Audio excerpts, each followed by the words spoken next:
কি মাৰি আছে কিন্তু মাৰা হৈ এইখিনি ৰহাত স্যাৰ গোটে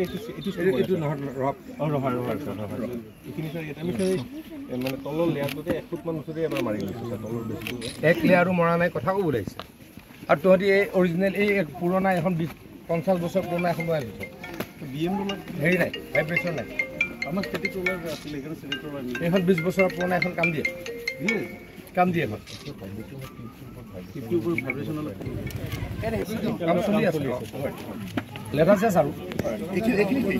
বাকী কাম সোশিয়াল কাম চলি আছে কোনফালে সিপাৰে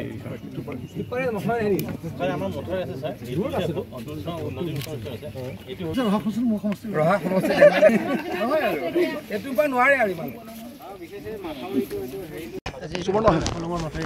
ৰহা সমষ্টিত আমি প্ৰায়বিলাক কামেই ইতিমধ্যে সম্পূৰ্ণ কৰিলোঁ এইখিনিৰ পৰা একজেক্টলি কয় বালিপথাৰলৈ মোৰ বোধহয় 15 কিলোমিটাৰমান হ'ব দুটা ফেজত আমি কমপ্লিট কৰিলোঁ আৰু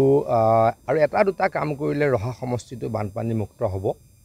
সেইখিনিও কাম অতি সোনকালে কৰিম হিমন্ত বিশ্ব শৰ্মা ডাঙৰীয়াই নিৰ্দেশ দিছে অসমৰ বানপানী নাইকিয়া কৰিবলৈ তাৰ কাৰণে আমি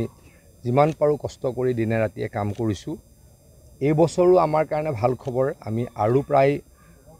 250 কিলোমিটাৰ নতুন মথাউৰি বনাম চলিত বছৰত আমি 250 কিলোমিটাৰ মথাউৰি বনালোঁ হয়তো অহা বছৰ এইখিনি মথাউৰি বনালে আৰু অসমত উন্মুক্ত অঞ্চল নাথাকিব মথাউৰি নথকা উন্মুক্ত অঞ্চল নাথাকিব আমি নতুন টেকনলজিৰে এই মথাউৰি বনাইছোঁ ইয়াৰ তলত জিঅ' মেগা টিউব আছে সেই মেগা টিউবখিনি কেতিয়াও খহনীয়া উটাই লৈ যাব নোৱাৰে আজি যদি ক'ৰবাত ইয়াত অলপ খহনীয়াও হয়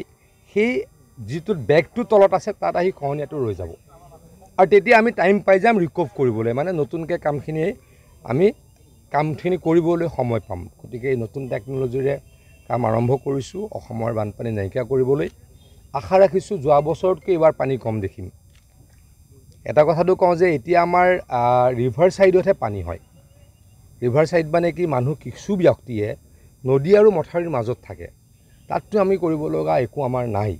কিন্তু আমাৰ গোটেই ফ'কাছটো হ'ল আমাৰ ডিপাৰ্টমেণ্টৰ ফ'কাছটো হ'ল আমাৰ কাণ্ট্ৰি ছাইড মানে মথাউৰিৰ বাহিৰৰ মানুহখিনিক বচোৱা সেইখিনি কৰিবলৈকে অত্যন্ত তৎপৰতাৰে কাম কৰিছোঁ আৰু কৈছোঁ 250 কিলোমিটাৰ মথাউৰি এইবাৰ বনালোঁ আৰু 250 কিলোমিটাৰ হিমন্ত বিশ্ব শৰ্মা ডাঙৰীয়াৰ প্ৰথম কাৰ্যকালতে বনাই শেষ কৰিম আৰু হিমন্ত বিশ্ব শৰ্মা ডাঙৰীয়াই ভগৱানৰ আশীৰ্বাদত যেতিয়া দ্বিতীয় কাৰ্যকালৰ দায়িত্ব ল'ব অসমৰ পুৰণা যিমান মথাউৰি আছে তাত এই গোটেই মথাউৰিসমূহত জিঅ' মেগা টিউব স্থাপনেৰে মথাউৰিসমূহ গজগজীয়া কৰিম যাতে আৰু অসমত কেতিয়াও ব্ৰিজ নহয়